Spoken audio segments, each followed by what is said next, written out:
Alright traders, check this out. Swiss Japanese yen, we are back on the upside, guys. We had quite an interesting story about this one, right? Because we actually decided to pull the trigger about 10 days ago. And I mean, the big picture is very strong, it's very compelling. And we knew that at some point price should begin to build up a serious positive, an upside trend. And what happened was that right after we pulled the trigger, price actually started to trade sideways in a very obnoxious way, right? It started to trade very, very tightly, and it was completely trapped between the 109.29 from below and the 109.75. But the 109.75 here, guys, that was our main point of reference, and we were just waiting for price to break that level. Because we knew that once price can break through 109.75, that's where the move is going to start. And that's where we're going to build up a big size position. That's what we were hoping for. And what we saw all across that time span, guys, was just price having difficulties breaking forward, right? It was just basically failing time and time again, leaving these pretty impressive spikes, I have to say. Suggesting that, that 109.75 is a powerful resistance, probably even stronger than what we thought.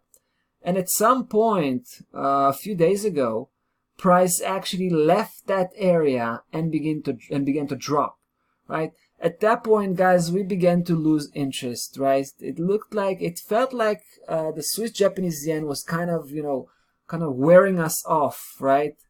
And we decided to pull out. We took a small loss. Price did not go too far from our entry level, but we felt that there were more interesting opportunity elsewhere.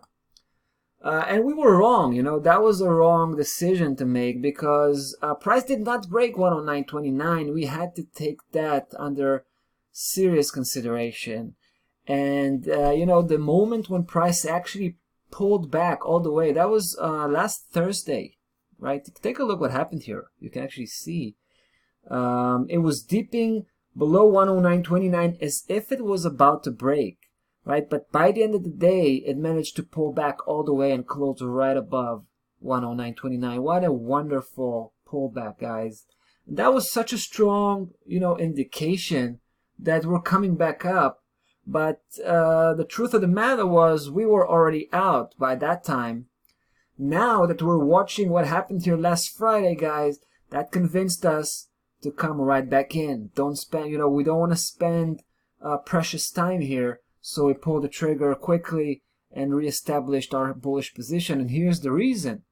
Not only the fact that price quite spectacularly failed here to break 109.29, right? Pulled back and turn around, but also I would say the close we had last Friday, which was a weekly close, right?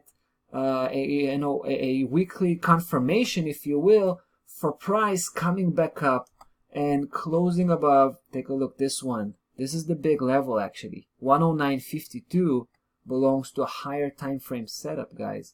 Let me quickly show you how it looks like from the weekly perspective. And there you go. Here's the 109.52 right in between these two blue key levels, right? And we see the spike here on that 109.29, and we see the close, right, above 109.52. And we think that's pretty powerful stuff. Now, I want to show you the big picture, even more impressive, to be honest, because here we can see what happened last month when price closed above 109.52. And now, as you can see, looking at this month, is just spiking that level from above. So this is a classic retest, and we feel that price will come back on the upside, and at some point will complete the move all the way back to the higher section, which is why we are aiming at 113.67 as our final destination. Now we're basically approaching that 109.75 again, guys. Probably the 5th or 6th time. I feel that this one we're going to be successful just because of the nature of that low we had a couple of days ago, right? I mean, last Thursday, the fact that price had tried to build up a negative move here, right? A downside move. Obviously had a miserable failure, and now it's coming up with a vengeance. We feel that we're going to be hitting that higher section pretty soon. So we're talking about 110.27 to 110.73. Just talking only about the short-term cycle now. Later on, we expect price to, to break out of that blue system and basically merge with a higher time frame cycle going forward towards our final destination, 113.67, right? So guys, we're back with the same stop loss level at 108, right? We're gonna give a lot of room to the Swiss Japanese here in case we're gonna have excess noise coming from this one. That's about that for the Swiss Japanese yen, guys. That's about that for today. We'll see you tomorrow.